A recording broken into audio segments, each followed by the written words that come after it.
Well, scores of fires are burning out of control across Australia amid a heat wave which has seen temperatures exceed 40 Celsius in every state. Officials are predicting a day of extreme danger with rising temperatures combined with thunderstorms and a change of wind direction. Let's just have a look at East Gippsland. This is in the state of Victoria. The authorities warning here it's actually too late now for people threatened by bushfires even to get out of the area. 24 hours ago, tens of thousands of residents and tourists were told to leave because the conditions were getting worse. The fires are now encroaching on the major roads. If we have a look in neighbouring New South Wales as well, conditions here expected to deteriorate as the pictures that we've got from the Rural Fire Service help to indicate. 100 fires burning away, more than 40 of them are uncontained. Bryony Soden has this. An unprecedented step in unprecedented bushfire conditions. As emergency-level blazes flare across Victoria State, tens of thousands of holidaymakers are told to get out. This is a high-risk day for Victoria. This is a day we do not often see. Our state is dry, it is going to be very hot, it is going to be very, very windy. People, get out now. If you don't, you've got to stay across the conditions and listen to those warnings through the day.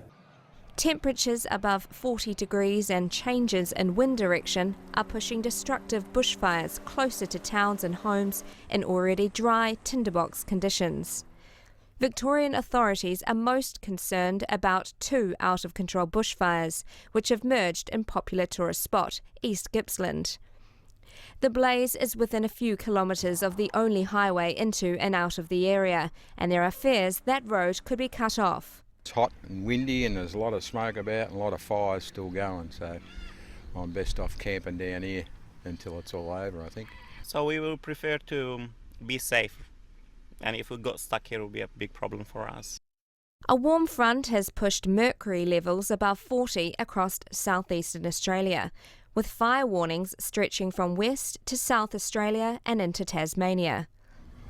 The biggest blazes are raging in New South Wales, where two mega blazes have now encircled the country's most populated city, Sydney. In the Blue Mountains, flames up to 40 metres high tore through Bilpin, leaving a trail of devastation. It had escaped from the fire. Thankfully it wasn't burnt. The bushfires have had catastrophic impact on wildlife and their habitat. Some experts estimate up to 500 million animals may have perished in the flames. All four paws are burnt. Her nose has been burnt, her ears are both burnt. All of that I'm okay with. I mean, I'm sure she's not okay, but she's on pain meds, so she's okay with it. My biggest concern is the eyes. This eye closest to me, her right eye, looks like it certainly got smoke damage. In New South Wales, the warm weather is forecast to peak on New Year's Eve, with some relief expected on Wednesday. Bryony Soden, BBC News. Well, the focus around different states can switch, if not hour by hour, certainly day by day. And I'm joined now by Andrew Stark, who's the Deputy Chief Officer of the South Australia Country Fire Service. Thanks very much indeed for sparing some time for us. What is your concern about the next period, the next day or two?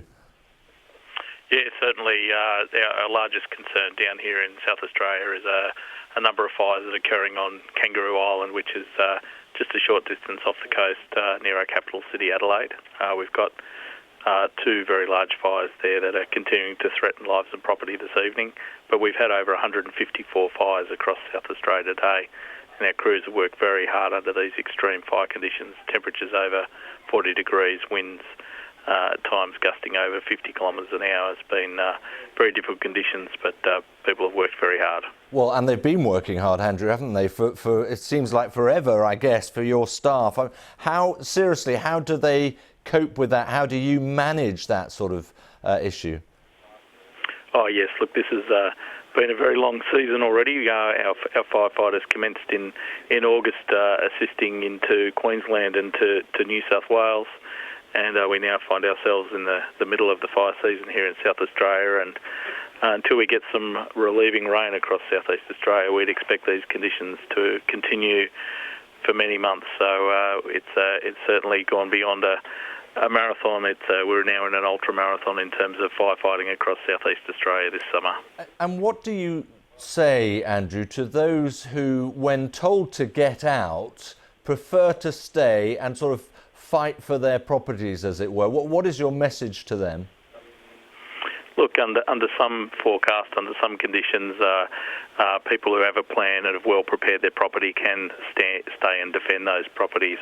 But certainly when we see catastrophic fire conditions like we've seen across South Australia and into Victoria today and into New South Wales tomorrow, that the safest place to be is not in an area that's bushfire prone, to be well away from those areas. And we've seen people responding to that messaging right across South Australia and Victoria, and we do expect to see people moving out of high risk areas in New South Wales tomorrow.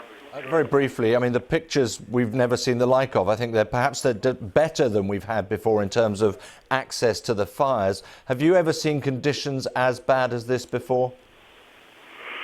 Oh, look, it's always very hard to judge, one season to another, and Australia's had some very challenging fire seasons, and indeed in my career I've seen some very challenging fires, but our firefighters right across our state are doing a tremendous job under really challenging and really at times very dangerous conditions. So we're pleased with the way the community has responded to our advice and our messaging, but as I said, summer's got a long way to go here.